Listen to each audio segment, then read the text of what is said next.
पलड़ा भारी, बीजेपी बाजी हारी, योगी के लिए मुसीबत बन रहे अपने साथी।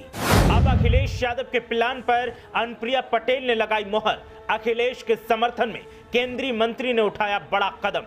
अनुप्रिया पटेल का यह कदम बीजेपी के लिए खोद सकता है खाई। सपा की पांचों उंगलियां घी में और सिर कढ़ाई में। पल्लवी के बाद अनुप्रिया पटेल भी सपा के साथ। बीजेपी को हजम नहीं होगी ये बात। वोट बैंक और कुर्सी दोनों पर खतरा।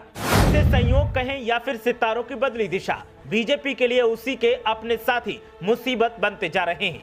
जो बीजेपी अपने विजयी रथ पर सवार होकर घूम रही है, उसी बीजेपी के साथी अब रथ के पहिया उखाड़ने का काम कर रहे हैं और अखिलेश यादव के समर्थन में कूद रहे हैं। अब केंद्रीय मंत्री अनुप्रिया पटेल ने अखिलेश यादव के बड़े प्लान के समर्थन में राय क्या दी कि अब सत्ताधारियों के घर में मातम का माहौल दिखाई दे रहा है। पहले केशव प्रसाद मौर्य, फिर संजय निषाद और अब अनुप्रिया पटेल के बदले सुर सत्ताधारियों की खैर न होने के संकेत दे रहे हैं।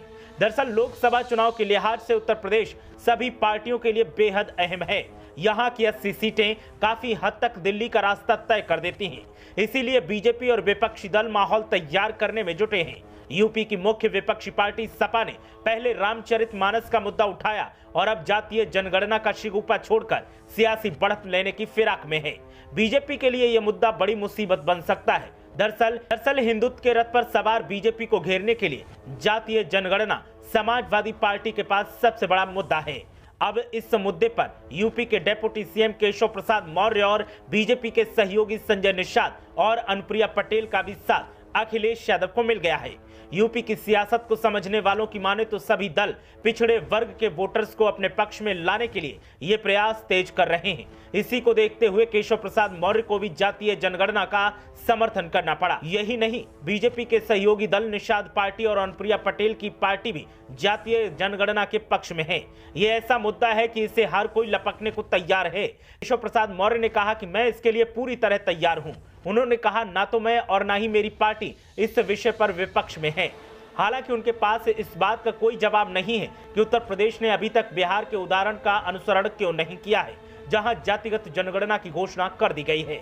समाजवादी पार्टी की रणनीति के जरिए अखिलेश यादव उत्तर प्रदेश की सियासत में दलित और ओबीसी को अपने पक्ष में एकजुट कर बीजेपी को पटखनी देना चाहते हैं। हालांकि 2024 में बीजेपी के किले में सेंध लगाना इतना आसान नहीं है, क्योंकि तब तक राम मंदिर तैयार हो जाएगा और बीजेपी का हिंदुत्व मुद्दा पहले की तरह सिर उठाएगा।